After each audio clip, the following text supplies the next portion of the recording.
संकटांवर मात करण्यासाठी, जीवनात समृद्धी आणण्यासाठी आणि आपली स्वप्न पूर्ण करण्यासाठी आता आपल्याला साथ देतील शुभरत्ने। आर्थिक, प्रापंचिक, राजकीय आणि शारीरिक भरभराटीसाठी आजच आपल्या राशीचं शुभरत्न परिधान करा। 5 पिढ्यांपासून विश्वासाची परंपरा। शुभरत्न केंद्र, AH मोतीवाला, नेहरू चौक, महाराष्ट्र बँकेसमोर, निपाणी। मोबाईल 09448 14 24 21। राजकारणात कोण कधी कुठे जाईल हे सांगता येत नाही। या राजन तेलींच्या मताशी मी सहमत आहे, पण पुढचा सावंतवाडीचा आमदार हा याच व्यासपीठावरचा असणार। कोण असणार, कुठल्या पक्षाचा असणार ते आता सांगता येणार नाही, पण सावंतवाडीचा भावी आमदार राष्ट्रवादीच्या व्यासपीठावरचाच असणार, असं वक्तव्य राष्ट्रवादी जिल्हाध्यक्ष अमित सामंत यांनी केलंय। आज या माझ्या वाढदिवसानिमित्त या व्यासपीठावर उपस्थित असलेले कुडाळ नगरपालिकेचे उपनगराध्यक्ष मंदार शिरसाट, कुडाळ तालुका व्यापारी महासंघाचे अध्यक्ष श्रीराम शिरसाट,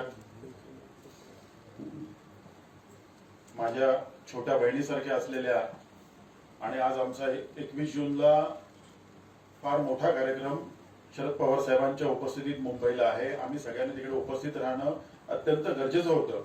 त्यांनी विमानाचं तिकीट सुद्धा काढलेलं होतं, पण ते त्यांना कॅन्सल करायला लावलं आम्ही आग्रहाने। आणि केवळ या कार्यक्रमाला माझ्यासाठी उपस्थित राहिलेल्या अर्चनाताई घारे, माझे मित्र शिवसेनेचे जिल्हा प्रमुख संजयजी पडते साहेब, केवळ माझ्या प्रेमासाठी पक्षीय सर्व बाजूला ठेवून वेळात वेळ काढून इथे उपस्थित असलेले भारतीय जनता पार्टीचे जिल्हाध्यक्ष राजनजी तेली, या मतदारसंघाचे लोकप्रिय आमदार, अनेक वर्ष आम्ही एकत्र काम केलेले आहोत, युवक काँग्रेस पासून ते वैभवजी नाईक, कायम कधीही हाक मारली आणि धावून आले नाहीत, असं होणारच नाही असे आमचे अनेक वर्षांचे मित्र संदेशी पारकर, माझे मित्र अमरसिंग सावंत, जिल्हा काँग्रेसचे अध्यक्ष इर्शादभाई शेख, कुडाळ नगरपालिकेच्या नगराध्यक्षा खटावकर मॅडम, राष्ट्रवादी काँग्रेसचे सर्व तालुका अध्यक्ष, माझे मित्र काँग्रेसचे किंग मेकर अभय शिरसाट, लगेच आश्चर्याने त्यांच्याकडे बघणारे बिट्टू तेली, आनंदभाई पिळणकर, MK गावडे साहेब, कुडाळ शहराच्या माजी नगराध्यक्ष आफरीनताई करोल, प्रज्ञाताई परब, संतोष अतुल मंगे, कुडाळ नगर पंचायतीचे सर्व नगरसेवक,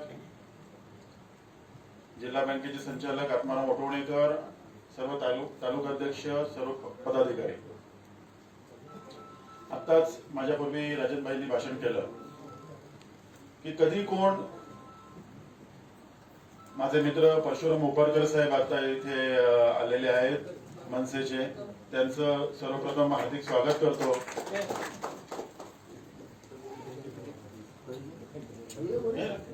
या या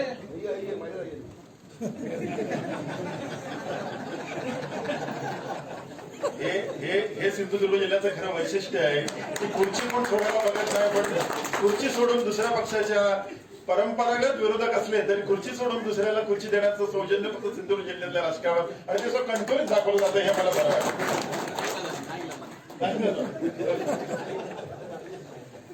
आताच उपस्थित राहिलेले माझे खूप जवळचे मित्र, माझे आमदार परशुरामजी उपरकर, या सगळ्यांचं मी मनापासून आभार व्यक्त करतो की आज माझ्या वाढदिवसाच्या निमित्ताने ते इथे शुभेच्छा देण्यासाठी उपस्थित राहिलेले आहेत।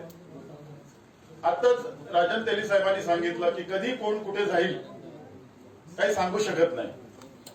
या मताशी मी पूर्ण सहमत आहे की कधी कोण कुठे जाईल सांगू शकत नाही, कारण सकाळचा माणूस संध्याकाळी कुठल्या पक्षात असतो हेच आपल्याला बरेच वेळा कळत नाही। पण एवढं मात्र नक्की सांगतो की पुढचा सावंतवाडीचा आमदार या व्यासपीठावरचाच असणार, एवढं मात्र मी नक्की सांगतो।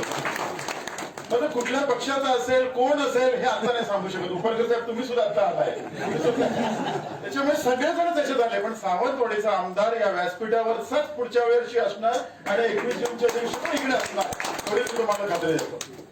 आणि त्याच्यासाठी सगळ्यांनी आपण प्रयत्न करायला पाहिजे. हे आताच राजन तेलीने सांगितलं. या मताशी राष्ट्रवादीचे कार्यकर्ते नक्कीच सहमत आहे. तुम्ही सांगितल्याप्रमाणे शिक्षणाचा कोणाला काय घोळ घालायचा तो घालू दे. आपण आपलं काम करत राहायचंय. तुम्ही तुमच्या नेतृत्वाखाली का होईना पण आम्ही काम करायला तयार आहोत. पण सावंतवाडीचा आमदार या व्यासपीठावरचा असला पाहिजे अशी आमची इच्छा आहे. तर आता वैभव नाईक साहेबांनी बऱ्याच गोष्टी सांगितल्या. आम्ही गेले अनेक वर्ष काम करतोय. पण कधीही मला असं वाटतं की राजकारण म्हणून राजकारण मी कधीच केलं नाही किंवा कुठल्याशी वैयक्तिक शत्रुत्व किंवा मनात काहीतरी ठेवून आजपर्यंत कधी कुणाशी आम्ही वागलो नाही. कारण आम्हाला माझा जो हेतू होता तो कुठूनही एक समाजकारण करायचा, पक्षाला तळागाळापर्यंत न्यायचा, याच्यासाठी जे काही लागेल त्या प्रकारचं सर्व काही आम्ही करत आलो आणि याच्या पुढे आम्ही त्या प्रकारचंच कार्य करत राहणार आहोत. आताच बऱ्याच लोकांना उशीर झाल्यामुळे जायचं आहे. उपरकर साहेब आताच आलेले आहेत. तर जास्ती मी काही बोलणार नाही. आपण सर्वजण या कार्यक्रमासाठी उपस्थित राहिलात याच्याबद्दल सर्वांचं धन्यवाद व्यक्त करतो. आपल्या शुभेच्छांचा मनपूर्वक स्वीकार करतो आणि आपले आशीर्वाद कायमस्वरूपी माझ्यावर राहोत अशीच इच्छा व्यक्त करतो आणि माझे 2 शब्द संपवतो. जय हिंद, जय महाराष्ट्र. आमचे दिवसभरातले सर्व अपडेट्स, ताज्या घडामोडी आणि थेट लाईव्ह पाहण्यासाठी सबस्क्राईब करा, लाईक करा कोकणचं नंबर 1 महा चॅनल कोकण 7 लाईव्हचं YouTube चॅनल.